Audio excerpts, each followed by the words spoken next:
que é uma fórmula específica que ela tem que ser cumprida. O que está sendo discutido é o I0, é a base, aquele valor lá do início. Que valor era aquele? O que constava da planilha que chegou àquele valor que depois está sendo revisado ou reajustado? Então, o que o tribunal disse naquele momento foi isso. O relatório do tribunal era esse: olha, nós não temos dados suficientes para dizer que é válido ou que não é válido, portanto, façam isso. Com relação ao reajuste, ele tem que prosseguir normalmente até que esses dados sejam encaminhados ao tribunal. Estabeleceram prazos, determinações, estão no voto dos conselheiros, isso está claro. Hoje a gente tem instrumento para exigir, tanto dos consórcios quanto da Secretaria de Transportes, informações que antes nós não tínhamos condições de exigir. Então já houve um avanço. Só que o banco de dados para você levantar todas essas informações, consolidar em sistemas, em Excel, para poder ver se aquele valor é compatível ou não, isso vai demandar, pelo menos, como eu falei aqui no início da intervenção, pelo menos até o final desse ano. É o tempo que vai ter para poder avaliar todos os gastos e receitas que os consórcios estão tendo. Ok? Muito obrigado.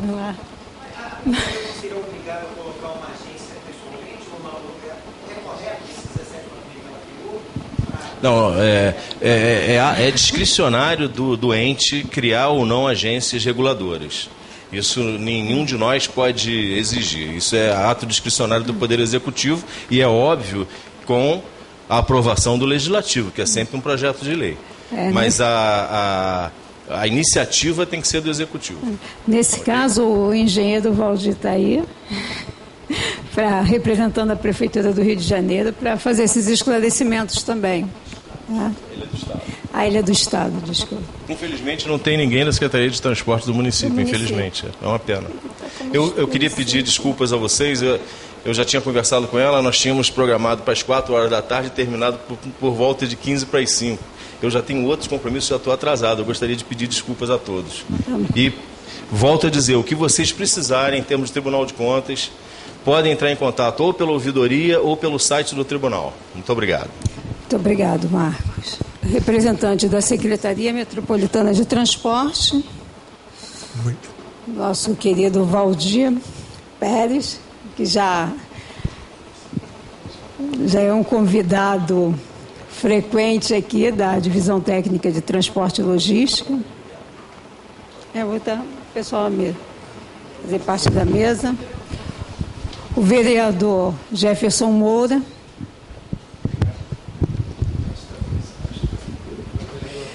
E o representante da Gestrans. Cadê nosso amigo José Luiz? Tá, então vamos iniciar. Quem coordena a mesa? Jefferson, dá o ritmo da mesa. Não, ele coordena, inicia e aí faz o bate-bola. Você? Alô, boa tarde, querido Iara, boa tarde a todos e todas que estão presentes aqui, os que nos acompanham pela Web TV. Na verdade, Iara, eu imagino que talvez fosse interessante abrirmos aqui um tempo breve para, dentro do tema que foi escolhido, podermos nos manifestar. Quero antecipadamente me desculpar aqui com os companheiros, com as companheiras. Estou aqui desde as 4 horas e pela dinâmica que foi empolgante aqui nesse tete-a-tete com o companheiro do Tribunal de Contas do município, eu tenho uma limitação de horário. Eu posso ficar aqui mais uns 30, 40 minutos no máximo. Eu vou pedir licença para, na sequência, no embalo aqui um pouco do diálogo que estava sendo feito com os companheiros do tribunal, com o companheiro do Tribunal de Contas do município, o secretário Marcos, enfim, fazer partilhar um pouquinho o meu olhar sobre esse tema e, na sequência, aqui deixar com mais liberdade o meu companheiro de mesa. E eu creio que o companheiro da Getrans irá voltar, né?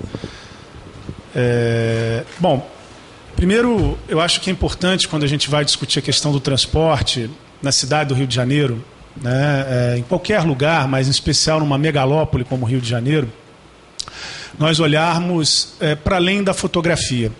Eu posso me apropriar desse microfone sem fio? Posso? Obrigado. Obrigado. Não tenho não. A Yara me apresentou aqui, eu sou Jefferson Moura, eu estou vereador da cidade do Rio de Janeiro. Eu digo que estou porque sou sociólogo de formação e sou servidor público de carreira, concursado no Tribunal de Contas do Estado do Rio de Janeiro. Então, parte desse debate, ou parte do acúmulo nesse debate, eu pude exercitar no âmbito das auditorias e nas discussões técnicas no tribunal, e hoje, no lugar de um agente público, um fiscal público, como vereador dessa cidade, tenho podido discutir, em especial na questão do transporte. Esse debate foi um tema fundamental no ano de 2013 para todo o Brasil, para o Rio de Janeiro em especial. Nós tivemos milhares exercitando a cidadania e lutando por outras referências de transporte público na nossa cidade, no Brasil inteiro, mas em especial Rio de Janeiro e São Paulo vivenciaram isso, um exercício de cidadania na luta e no debate, né, pela concepção e a relação, né, das políticas públicas, a expressão dessa política pública fundamental, que é o transporte público. E hoje, no âmbito da Câmara Municipal do Rio de Janeiro, nós estamos aguardando a decisão do Judiciário do Estado do Rio de Janeiro para dar seguimento ou não a uma comissão parlamentar de inquérito, a uma CPI, para tratar especificamente desse tema. Uma discussão que remonta não só à questão da licitação, que foi realizada na cidade do Rio de Janeiro, como ao cumprimento do contrato, como... Bom, se eu entendi, era para eu me deslocar para cá em função da luz, não é isso? Obrigado. Eu recebi algumas sinalizações. Enfim, essa é uma matéria importante, mas eu queria, como eu estava começando a conversar aqui, pensar a questão do transporte numa megalópole. O Rio de Janeiro hoje é mais do que uma grande cidade, né? É uma cidade com milhões de habitantes. Se levarmos em conta que em seu entorno nós temos grandes cidades, né, e que transitam no espaço urbano da cidade do Rio de Janeiro, milhões de pessoas todos os dias. Pensar esse processo de transporte é pensar desenvolvimento econômico, é pensar conceito de cidade, é pensar projeto de desenvolvimento urbano. Então, mais do que olhar para a fotografia, né, é necessário olhar e pensar o filme que se desenvolve na cidade do Rio de Janeiro e, a partir daí, discutirmos a possibilidade de, como sujeitos, né, darmos os rumos e também influenciarmos no final dessa história. A fotografia, hoje, sem querer simplificar, nós temos uma cidade que sediará os Jogos Olímpicos daqui a 2 anos e que sofre intervenções urbanas e sofre um nível de investimento, ou recepciona um nível de investimento financeiro. Talvez nós tenhamos tido alguma coisa parecida há 40 anos atrás, talvez as últimas grandes obras de intervenção na cidade do Rio de Janeiro. Um pouquinho depois teve a linha vermelha, o governo Brizola, uma intervenção de grande porte, mais pontual, mas, de fato, um projeto que discuta a cidade do Rio de Janeiro. Nós vivemos ainda de projetos desenvolvidos e concretizados no período da ditadura militar, no Rio de Janeiro capital, federal, projetos que foram gestados, muitos deles construídos e implementados ao longo da década de 50, 60, 70. Isso é o que mantém hoje as principais referências constitutivas, né, do processo de desenvolvimento urbano, na concepção e lógica do transporte público na cidade do Rio de Janeiro, e que hoje sofre um processo de transformação. Então, quando nós olhamos para essa fotografia, para o Rio de Janeiro de 2014, é evidente que tem muitas coisas interessantes potencialmente acontecendo. Eu sou carioca de coração, filho de mineiros, tenho 2 filhos nessa cidade e torço pra caramba para o Rio de Janeiro dar certo. Torço para ter uma cidade bacana, que nós possamos nos locomover com qualidade, que se desenvolva, que tenha qualidade de vida, que tenha uma concepção de sustentabilidade socioambiental, econômica. No entanto, quando a gente olha para essa fotografia, se a gente perde a perspectiva do filme, a gente corre o risco de cair num certo simplismo. A gente corre o risco de ficar refém do que está colocado para a realidade da cidade hoje. Quando nós olhamos o filme da cidade do Rio de Janeiro, nós vamos ver uma cidade que fez, outrora, uma opção para desenvolver o transporte sobre trilhos. A malha ferroviária da cidade do Rio de Janeiro é muito consistente e muito interessante quando ela foi pensada e quando ela se realiza integrando grandes regiões através de polos rodoviários urbanos, fazendo uma articulação entre o transporte rodoviário e o transporte ferroviário. Tendo à época, né, e ainda temos essa herança hoje é fundamental para a cidade do Rio de Janeiro, boa parte da cidade é atendida por sua malha ferroviária. Nós temos, com muitas debilidades e insuficiências, uma malha metroviária que também abarca boa parte da cidade. Hoje está desintegrada, né? Não partilha de um processo real de integração com outros modais de transporte. E hoje, na cidade do Rio de Janeiro de 2014, se concretizou a opção dessa gestão, né, da atual administração municipal, pelo transporte rodoviário. Né? Hoje, o centro das intervenções urbanas constituídas, né, implementadas na cidade do Rio de Janeiro, visam atender o projeto dos BRTs, visa atender e potencializar o deslocamento rodoviário, inclusive e principalmente no transporte individual, na utilização do automóvel, na construção de grandes vias. Não que a cidade não precisasse disso, justiça seja feita. A cidade do Rio de Janeiro precisaria, para recepcionar os Jogos Olímpicos, de intervenção urbana, sim, de alargamento de pistas, de construção de rodovias, mas poderia, como perspectiva de alternativa para o deslocamento urbano, ter, por exemplo, potencializado, estimulado e investido na diminuição dos intervalos, na qualificação, na qualidade da nossa malha ferroviária. Nós temos hoje, se nós pensarmos na Transcarioca, na Transoeste e na Transolímpica, na Transbrasil, na Transcarioca e na Transoeste, inicialmente quase 3 bilhões de reais orçados como investimentos para a concretização desses projetos. Sendo que, evidentemente, isso sofrerá grandes alterações. Nós vimos, e foi noticiado pela imprensa, isso é objeto de apuração hoje na Câmara Municipal, um reajuste nessa primeira fase, né, das obras referentes à Transcarioca, em torno de 46%. Se a gente fizer um exercício, é claro que isso não pode ser tratado assim, mas fizermos esse exercício, projetarmos isso para o conjunto, né, desses investimentos, nós já estaríamos próximos dos 5 bilhões de reais.